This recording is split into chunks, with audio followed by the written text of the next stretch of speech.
Hello, everyone. Welcome to this week's Life Conversations with a Twist. I have the honor of having Emma Churchman on. Her and I just met, but we've been in conversations about coming on this podcast, and I'm really intrigued by the work that she's doing. So I can't wait to dive into this conversation. So welcome to the podcast.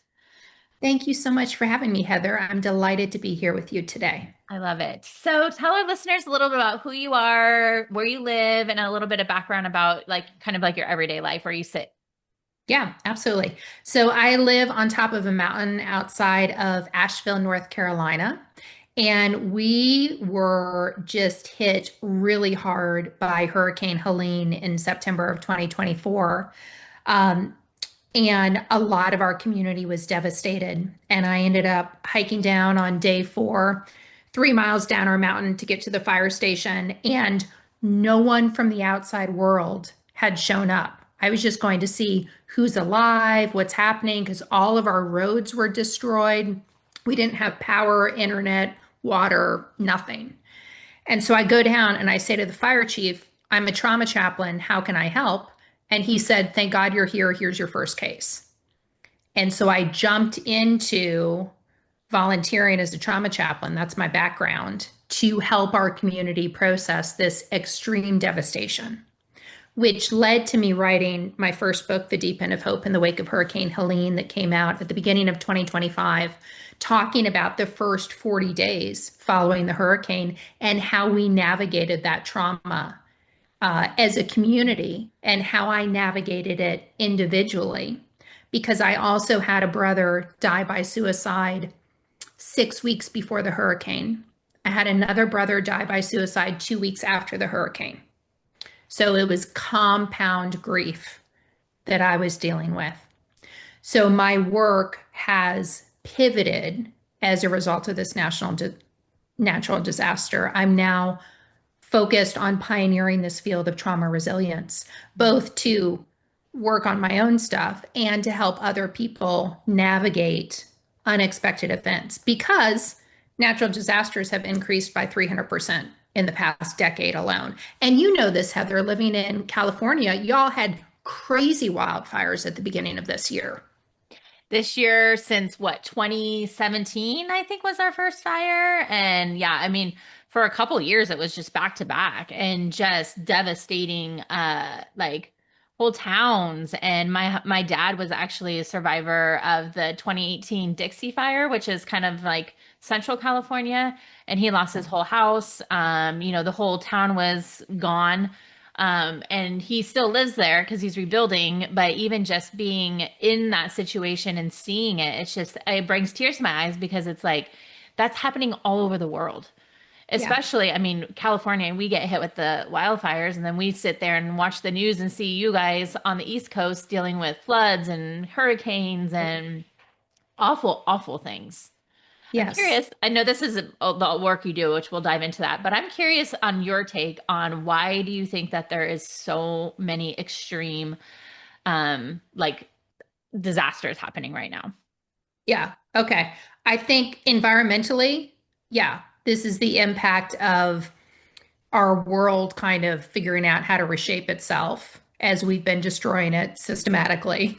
So that's one level. Mhm. I think emotionally and spiritually, we're in the middle of a really profound change on our planet where we've got to figure out how to become resilient in a whole new way. We've run out of time, for example, to hang out on a therapist couch for a decade feeling our feelings, right? We have to figure out how to process trauma in real time because our world is speeding up. It's with natural disasters, but it's also with things like artificial intelligence. We are going so quickly right now that we're literally having to rewire our nervous systems and figure out how to function in a different way. Does that make sense? Absolutely. Yeah, I was just curious on like what your take was on why it's happening so much. But I do agree. I mean, I'm 43, so I'm not saying that I'm old, but I've definitely have been through different generations, and I just feel like currently where we sit, there's just so much trauma happening between the natural disasters and just COVID and all the things that our world has had to deal with lately, and war, possible wars and things like that. It's scary. Yes, it is scary. Very, very And scary. it's requiring us to really fortify ourselves in new ways. Hmm. What is a trauma chaplain? And how did So, you yeah. get into this work? So part of the requirement for going to seminary, I'm a Quaker minister, is you have to do hands-on practical experience. So becoming a minister is really similar in some ways to becoming a doctor because you go through residency, right? You've got to practice being a minister. And my residency was in different trauma centers, in different hospitals, working with people who had gone through some kind of traumatic experience. And I noticed as soon as I walked into the first hospital that I was really drawn to that emergency work and Mhm. that ICU work. So that's how I became specialized as a trauma chaplain. And then I'm a leadership consultant now. So I work mainly with business owners and with companies who are navigating unexpected events or having to pivot, that kind of thing. So I bring my trauma chaplaincy into that work. Wow, I applaud you because it's definitely work that I could not do. I mean, especially I always think of people in the medical world and like ER. I could not imagine seeing the things that come through. So I just want my hats off to you for being the person that shows up to help people in these times of need. What was it like going through Hurricane Helen? Like, I mean, you obviously went into like emergency, like disaster mode, like how am I going to help people? But like Yeah. really, like what was that like? It was horrifying to just in a matter of minutes and hours to lose everything, to Hmm. look outside and be like, hey, we literally cannot get off this mountain because of the mudslides and the trees down. And we don't know when and if we're ever going to have power again. We don't know how to get food. We can't drive our cars anywhere. It was terrifying. And my husband, Jeff, grew up in New Orleans and lived through Hurricane Katrina. And I remember on day 3 or 4, when I was panicking, saying, I don't know how I'm going to do this, he looked me in the eye. He's like, you need to figure it out because we are in this for the long haul. This is not something that's going to go away tomorrow. This could be months. And in fact, it's going to be a decade or longer. We're still doing active recovery in our area. We just got our road reopened a month and a half ago. We Mhm. just got trash service a month and a half ago, and we're getting mail service next month, we think. And we're over a year out from the hurricane. Wow. I was going to ask you like what was the state of the area now and like where have you guys come from that? Has everybody rebuilt then?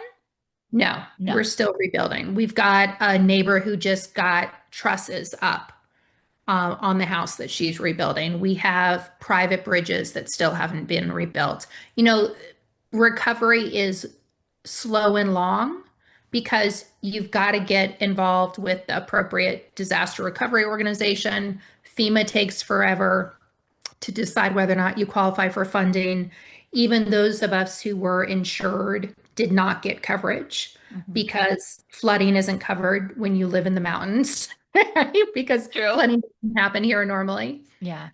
So, yeah, we're very much still in the middle of it. Wow. After the hurricane had hit and you were like, okay, there you come down the mountain to, to figure this all out. What were some of the steps that you had to take? I mean, and I'm only asking this because we are all going through trauma across this, United States in different ways. So if Yeah. someone's listening and they're in this space of, okay, this major disaster just happened, like where do you start? Well, the first is what I see as the rescue phase, where that's really basic stability. Do you have food? Do you have water? Do you have shelter? Getting your basic needs met. Because without those basic needs, it's really hard to think about anything else because your brain is in a traumatized state. So, for example, after Helene, I remember I would have to write myself post-it notes of things to do, like feed the dogs, turn on the generator, right? Make breakfast because my brain wasn't computing. Mm. So, really having grace and compassion with yourself and remembering to breathe. A lot of us, when we're in a traumatized state, we stop breathing. and that disconnects us from our body and it makes it harder for our brains to work. Mm. So, a lot of times, what I'm doing with people when they are in that initial traumatized state, that rescue phase, is helping them get their basic needs met and then also reminding them to breathe. Mm. So, and that goes for not just a natural disaster, that goes through a horrible car accident or a death, or, I mean, there's so many things that happen. So, this really could be a great advice for any of those types of traumas. Exactly. Yeah. And the work you're doing now, you had mentioned that you're doing a lot with like businesses and trauma. Can you talk about maybe some of the stories and clients that you've had to work through some of their trauma? Yeah. I mean, let's talk about insurance companies, for example. Mm. So that is a field that I'm naturally connected to because I had a horrible experience talking to my insurance company where they explained there was nothing they could do. But then I started thinking about it from the perspective of the insurance handlers and all of the conversations they have to have day in and day out about what they can't provide to people who are in need and the trauma that they're going through. Mm. So that's, when we think about trauma, there are so many different aspects to how people can be impacted by it. So with the hurricane, it's the disaster survivors, it's the people who live in the floodplain or live in where the hurricane hit, but then it's also the disaster aid workers who come to support and see the devastation and get overwhelmed. And it's the emergency management folks, it's the firefighters and the police and the sheriff and all those folks who are trying to attend to people who are traumatized, who are getting traumatized themselves. And then going out larger, it's insurance companies, it's loved ones who live on the other side of the country who don't know what's happening. All of us can be traumatized by an event that happened nowhere near us. Mm. So true. I didn't even I didn't even think of that. Like when the fires happen here, it's like we're all in like disaster, we're all in this crazy headspace, but then you have your firefighters who are out there, fighting fires, and then you have the people who are, trying to feed people, and there's so many different, factors. I never even thought that that was like something to even consider. Yeah. Yep. And then help do you help these companies when they're already in trauma, or do you help them kind of set the stage for when when there could be possible trauma? Right. No, I don't help set the stage because they're not interested because they think, oh, that's never going to happen to us. Right. Right. It's only after the shit has hit the fan that I get involved. Yeah. Friends, I have such an exciting product that I need to share with you. Are you someone who hates washing their face at night? Yep, that's me. For years, I never wanted to wash my face. And finally, I found a product that actually gets me excited to wash my face every night, and that is Clear Stem. I have tried so many products over the years to find the one that I truly love, the one that makes my skin glow, the one that makes me feel good when I wash it, and the one that gets me excited to want to wash my face. I discovered Clear Stem through another podcaster, and I was like, I got to give this a try. I instantly became obsessed. Some of my favorite products are the hydrating cleanser, which I use every night. It smells delicious. It makes my skin feel so great. Once a week, I use their Vita Scrub, which is an exfoliating cleanser, and that just has these little micro beads in it that just make your face feel so beautiful. I can just feel them get into my pores and really give my face this huge glow. And then one of my other favorite products is the Hydra Berry mask. And once you wash your face, you put a layer of this on your skin and you go to sleep and you wake up and your face feels like butter. I get so many compliments on my skin now. I don't get a lot of breakouts anymore. My face feels like nice and hydrated and bright, and it's all because of the Clear Stem product. What I love about them is that their products are all clean. They're good for your skin, they're good for your body, and they have so many different product lines based on the type of skin you have. So go down in the show notes, click on the link. I'm giving 15% off to anybody who uses my code, and I promise you, once you try this, you are going to be obsessed. just as much I am. So again, go down to the show notes, click on the link, receive 15% off, and give ClearStem a try. I promise you will not regret it. So when you go and work with them, is it like a project based? Do you go in there for, a few months, or is it a session? Like, what does that work look like? It's often like a wellness session, like going in for a couple of hours to give them some trauma recovery tools. So I have a trauma recovery certification program that teaches 10 trauma recovery tools that you can use in the field in the moment. You don't need to be in front of a computer or anywhere special. So they allow you to recover in real time with what you're going through. Okay, that's so cool. And I'm assuming you help people all over the world. Or Yeah. yeah, because Yeah. that's what we're up against. Um, because you see so much trauma, how do you stay like grounded and level and not like I'm sure it's got to be hard to see that work, to see these things, to Yeah. see people going through trauma. Like, how do you stay grounded? Yeah. I write out a lot of what I go through. So my second book, which came out a month and a half ago, Unshattered, Surviving My Mother's 123 Personalities and Transforming a Legacy of Abuse, is my memoir. And I had to write out what happened to me as a way of processing it. So that's how I do this healing for myself. And that's just been the way it always has been for me. That when I put it on paper, it's like it's no longer in my body. It's somewhere else and I can work with it, work through it. Does that make sense? Absolutely. Yeah, no. I mean, everyone always talks about journaling and like how, therapeutic it is. Like it's to like Yeah, get all that out. So, and even just like when you have like all these to do things in your head and you're like, just write it out. So it's like out of your body. Um, exactly. so your first book is called I Can See It Behind, but it's cutting off. Talk about your first book. And so this one's all about the hurricane.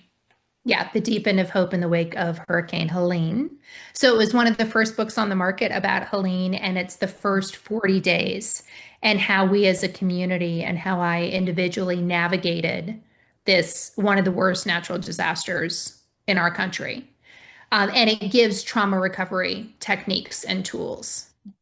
Did you have like a team of people, or were you kind of like one leading the charge, or was there like a group of people who do the work that you do that are like, okay, come together and like let's figure out how we rebuild and how we help and support each other? There were two other people in my community who had some kind of background in trauma or therapy who stepped in to assist. But mainly it was me doing the work. Wow, that's amazing. And then your Yeah. second book, which you said just came out last year. It came out about a month and a half Oh, ago. oh, it's So that they new. both came out in 2025. And it was interesting because I was doing these daily posts on Facebook, on social media about what was happening after the hurricane. And I was getting thousands of people responding and commenting saying, this is not at all what we are being told by the media is happening. And Emma, you should write a book. And I thought, I don't have power. Like, how am I going to write a book?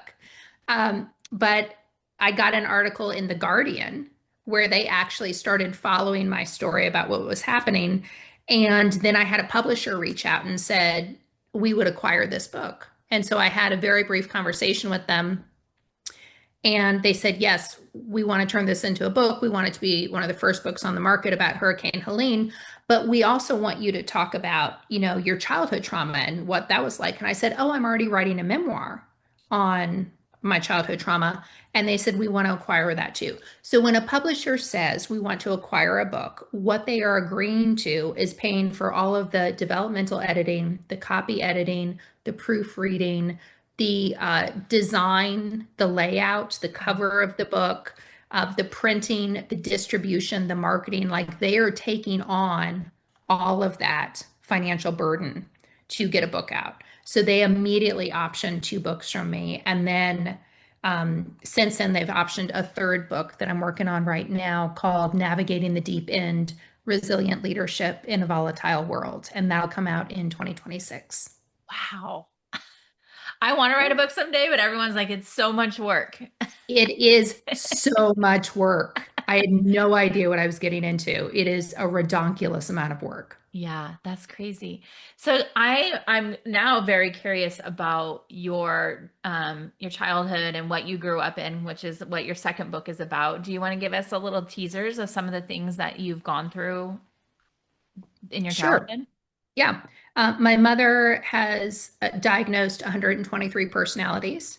What does that She mean? was alternative personalities, like multiple personality disorder. It's Uh-huh. now known as dissociative identity disorder. She was diagnosed when I was 14 or 15 years old. My father was an abusive alcoholic. So I was raised in a family with not a lot of stability and not a lot of parenting. And then I had three younger brothers, and my father and all three brothers died by suicide. Wow. So I am the only one who does not have a mental illness and is still alive. So my memoir is about how the heck did I come out still alive, essentially. Like, seriously, I'm like very intrigued by this book. Like, how do you, that is so much trauma. Yeah. Even just suicide. Like, I have a friend who lost her husband to suicide and like found him, and it was not like a peaceful suicide. It was awful. Um, and I just remember thinking to myself, like, where do you start? How do you overcome something like that? But Yeah. you've seen it so many times. Yes. Yeah. And, my father died in 1998. And then after that, um, a decade after I went to seminary and then started training as a trauma chaplain. And, when you're in the ER ICU, you see a lot of suicide cases, people Mm, who have attempted suicide successfully or unsuccessfully. So that really gave me an opportunity to start working through my own thoughts and feelings about suicide and what it really means. Because I thought, oh my God, my father would rather be dead than care for his living children. But I realize now that it's very much a mental illness. mm. And so I had all of that processing in the hospitals before my three brothers then died by suicide. And So I think all that three helped of me a them lot. died by Yeah. suicide. Yeah, within 3 years of each other. Did they have like any mental illnesses leading up to that? Or you said two of them were because of the hurricane? Two of them were right before and right after the After. hurricane. So Okay. they were all drug and or alcohol addicts. And I think that very much informed um, their perspective on the world. I don't think any of them really particularly wanted to be alive. Wow. You're so inspiring to have such trauma and such serious things happen in your life to be able to like like get through that one. I'm sure it Mm. hasn't been an easy road for you, but now this is the work that you are helping others with. And I think that's so inspiring to be able to get through those hard times because I know when anybody deals with anything, it's you're like you're never gonna you feel like you're never gonna get through it. Like it just feels hard. Yeah. But you're proof that you can. Yeah. And you have to at some point make a decision about how you're going to show up in the world. Hmm. And I had to make that decision that I am going to be the person that moves towards more life, that moves towards more possibility, that doesn't just think life is hard, let me check out of it. Hmm. Yeah. Wow. What a story, Emma. Yeah. Like, wow. And I can't wait to when's your third book coming out? It comes out in June 2026. And that's going to include case studies Okay. of different leaders who have gone through very unexpected situations and have figured out how to pivot themselves and their companies to create something amazing.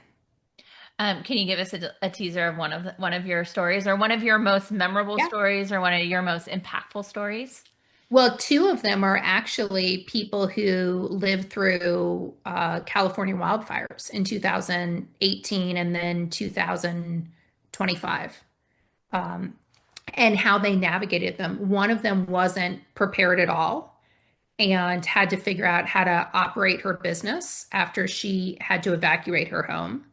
Hmm. Another one was more prepared. So it was kind of interesting to do a compare and contrast about how they each handled that volatile situation. And certainly in 2025, I mean, those fires went on for months, right? It was at least 2 months. And it's day to day of, can I be in my home? Can my staff be in their homes? How do we run this business? How do we work with our clients when we don't know if we're going to have a physical location Mm-hmm. anymore? Mm-hmm. I know. I So, think of some of the business owners in our area when we got hit with multiple years of fires, but there are some leaders that not only, lost their business, but they lost their homes, and it's like that double whammy, but then you still need to show up as a leader because you have a team that's relying on you to do the things. And yeah. So that's it's how do you cannot be fortify easy. yourself? Yes, exactly. So is it like a situation where they're going through that, then they can reach out to you and say, help? Like Yes. how to, yeah. And then you Yes, give them some framework and stuff to really be able to navigate that. exactly. Wow, Emma, the work you're doing is fantastic. Thank you. I mean, it's needed, and unfortunately, it's our reality now. And I'm sure you probably look at the world and you're like, there's so much work that needs to be done. You can't, I'm always like, I want to solve all the problems. Right. You probably want to too, but it's like you can't because it's such a huge thing that needs to be done. Yeah. And trauma isn't sexy and it's a little bit stigmatized. So I'm not always the most popular topic of conversation, but yeah, it's very much needed. How I know I asked you like how you process a lot of this, because you take on even just talking to you, like I can feel like the weight and I'm sure that's, and you write, but like what brings you joy in life? Like how do you look at the world in a different lens and find joy in the world and find happiness? Yeah. I really feel like God has me on a mission, Mm. and that helps me not worry so much. I know that God would not have brought me to this place to leave me, and that there is this trajectory that I'm on, even if it's hard, even if it doesn't make sense, that I'm on it in full faith, and that lightens my load. I love that. What advice do you have as a final thought to somebody who is listening to this and is going through something traumatic? What Yeah. few things could you give them tools to be able to get through this? Yeah, absolutely. Well, practically, in my trauma recovery certification program, it's 3 levels. And the first level is how to heal your own trauma, how to build your own resilience. And it's available for free to your audience. So Oh, if you awesome. all are interested in that, it's a 28-day online course. You can do it on your own. There's a little bit of teaching and prompts each day, and you do reflective journaling as a way to process what you're going through and to build your own resilience. So you can go to emmachurchman.com/trauma to sign up for that for free. I love it. And if you're going through it, to simply acknowledge, oh my God, I'm going through a traumatic situation, right? To not try to make it something other than what it is, and to know that it's totally normal to not be okay. That that's a normal human reaction. And if that's how you're reacting, it's because you are a human being who has feelings and needs and desires and fears. So to really normalize the experience, I think is important. Mm.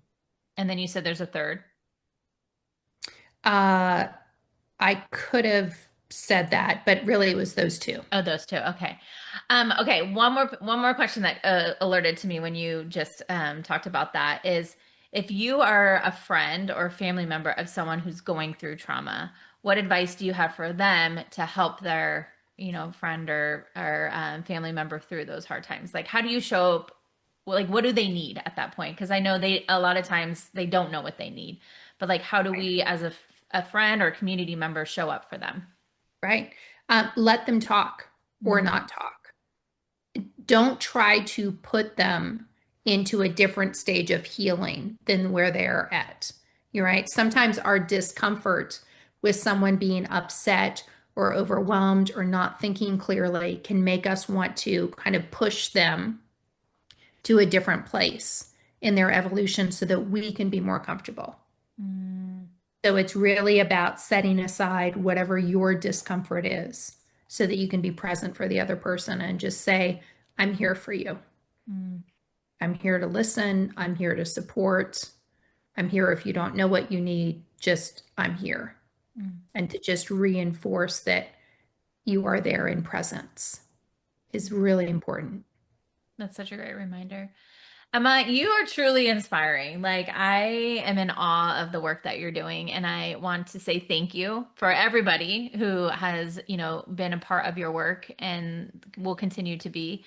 And thank you so much for being here and sharing your journey and, sharing something that people probably don't really think is like fun and sexy. But it's our reality. And so I applaud you for the work you're doing, and thank you for being here. Yeah, thank you so much for having me. Okay.